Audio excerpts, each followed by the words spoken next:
What does the Bible say about prophetic dreams? Now, if you're anything like me, some of your dreams have been wild and wacky, and you may have wondered what you ate the night before. But there are a certain category of dreams which tend to be prophetic, and many of these are captured in the Bible, but not just prophecy. In this episode, we're going to list some of the dreams that are accounted for in the Bible and some of the purposes for which God may give dreams to His children here on earth. All right, if you're interested in this, let's go.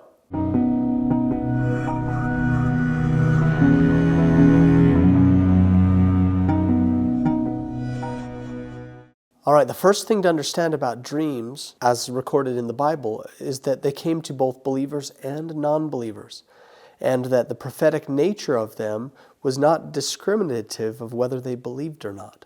To give you an example of some of the non-believers that received dreams that proved prophetic, Pharaoh in Egypt, as well as the butler and the baker that were in prison with Joseph there, Nebuchadnezzar in Babylon, and Pilate's wife, who saw Jesus in a dream and advised her husband not to rule against him. The dreams as recorded in the Bible may be guiding dreams, instructive dreams, prophetic dreams, warning dreams, or simply protecting those who dreamed them from some future event that's going to harm them. Let's start at the beginning in Genesis and just take you through a few of these accounts, and you'll be able to see what I mean. So to kick it off, let's talk about Joseph, the great dreamer of dreams, and the interpreter of dreams as well. He's probably the most iconic dreamer in the Bible. So in Genesis 37, it says this, "And he dreamed yet another dream, and told it his brethren, and said, Behold, I have dreamed a dream more, and behold, the sun and moon and the 11 stars made obeisance to me." Now, I'm not going to get into the details of all of these dreams. More, I'm going to point out the dreams that were had and why they were had. Now, this dream was prophetic that Joseph would rise and become a great leader of humanity. And it probably offered him great comfort when he was in the depths of prison and bondage. And when he was there in prison and in bondage, he was approached by the butler and the baker, who came to him, and they said this in Genesis 40. "And they said unto him, We have dreamed a dream, and there is no interpreter of it. And Joseph said unto them, Do not interpretations belong to God? Tell me them, I pray you." So here's one of the keys that I think we need to understand about prophetic dreams, is that the interpretation of prophetic dreams belongs to God. And whether or not a dream we've had is prophetic is something we should seek God's counsel on. Pharaoh similarly had a dream. In the next chapter, in Genesis 41, it says this about Pharaoh's dream. "And Pharaoh said unto Joseph, I have dreamed a dream, and there is none that can interpret it. And I have heard say of thee that thou canst understand a dream to interpret it. And Joseph answered Pharaoh, saying, It is not in me. God shall give Pharaoh an answer of peace." God is the giver of interpretations of dreams, so whether or not a dream we've had is significant is something that we should ask God for. And we see this pattern in other places in the Bible as well, which I'll show you in just a moment.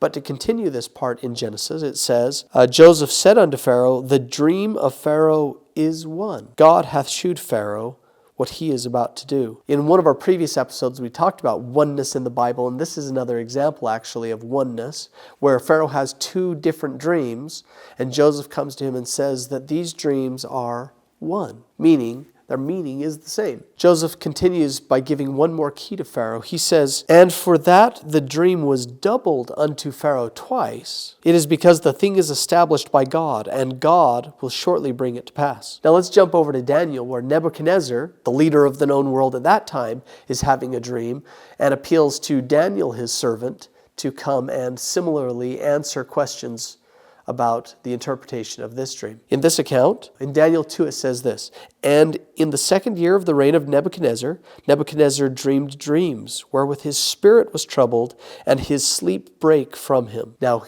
he appealed to all of his wise men, none of whom were able to answer his questions, which is why he brought Daniel in, who he knew to be a man of God. Now, Daniel asked for some time to consult God about the interpretation of it, and then this is what he had to say about it. He said, "But there is a God in heaven that revealeth secrets, and maketh known to the king Nebuchadnezzar what shall be in the latter days.